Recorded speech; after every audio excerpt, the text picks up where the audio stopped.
ഇടമക്കളെ, ഇന്ന് കലണ്ടറുമായി ബന്ധപ്പെട്ട ഒരു ചോദ്യം പരിചയപ്പെടാം. ഗണിതവുമായി ബന്ധപ്പെട്ട എല്ലാ പരീക്ഷകളിലും കലണ്ടർ, സമയം ഇതുമായി ബന്ധപ്പെട്ട ചോദ്യങ്ങളുണ്ടാകും. ഇവിടെ ഇന്ന് ഞാൻ പരിചയപ്പെടുത്തുന്നത് ഒരു കലണ്ടറിലെ ഏതാനും കളങ്ങളാണ്. ഇവിടെ നോക്കൂ, ഒരു കലണ്ടറിൽ നിന്നും കട്ട് ചെയ്തെടുത്ത ഏതാനും കളങ്ങളാണ് ഇവിടെ ഉള്ളത്. അതിൽ ഒരു കളത്തിൽ ഒരു നമ്പർ എഴുതിയിട്ടുണ്ട് 10. എത്ര കളങ്ങളുണ്ട്? 3 വീതം കളങ്ങളുള്ള 3 വരികളുണ്ട്.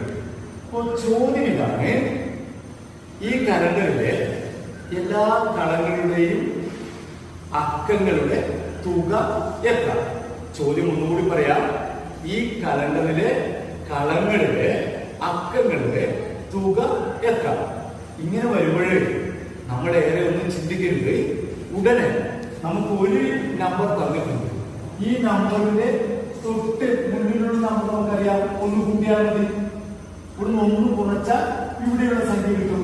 ഇനി അടുത്ത 6 കളങ്ങളിലെ സംഖ്യകളാണ് നമുക്ക് കാണേണ്ടത്. കലണ്ടറിൽ ഒരു സംഖ്യ കണ്ടാൽ, നമുക്കൊരു സംഖ്യ കിട്ടിയാൽ തൊട്ട് താഴെയുള്ള കളത്തിലെ സംഖ്യ കിട്ടണമെങ്കിൽ ആ സംഖ്യ 7 കൂട്ടിയാൽ മതി. അപ്പൊ ഇവിടെ 10ഉം 7ഉം 17. ഇത് 17 ആണെങ്കിൽ ഇവിടെ എത്തിയായിരിക്കും 16. ഇവിടെ 16 ആണെങ്കിൽ ഇവിടെ എത്തിയായിരിക്കും 15.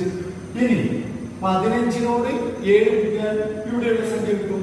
15ഉം 7ഉം 22. ഇവിടെ 22 ആണെങ്കിൽ ഇവിടെ എത്തിയായിരിക്കും 23. ഇവിടെ 21. നമുക്കിപ്പോൾ എല്ലാ കളങ്ങളിലെയും അക്കങ്ങൾ കിട്ടി. ഇത് തുക കണ്ടാൽ പോലെ കൂട്ടുകാർ ഒറ്റ കാര്യം മനസ്സിലാക്കിയത്, ഒരു കലണ്ടറിലെ ഒരു കളത്തിൽ നിന്നും താഴോട്ട് പോകുമ്പോഴും 7 കൂടി വരും. മുകളിലോട്ട് പോകുമ്പോഴോ 7 കുറഞ്ഞു വരും. തൊട്ടടുത്ത സംഖ്യകളാണ്, കളത്തിലെ സംഖ്യകളാണ് 1 കൂടുക.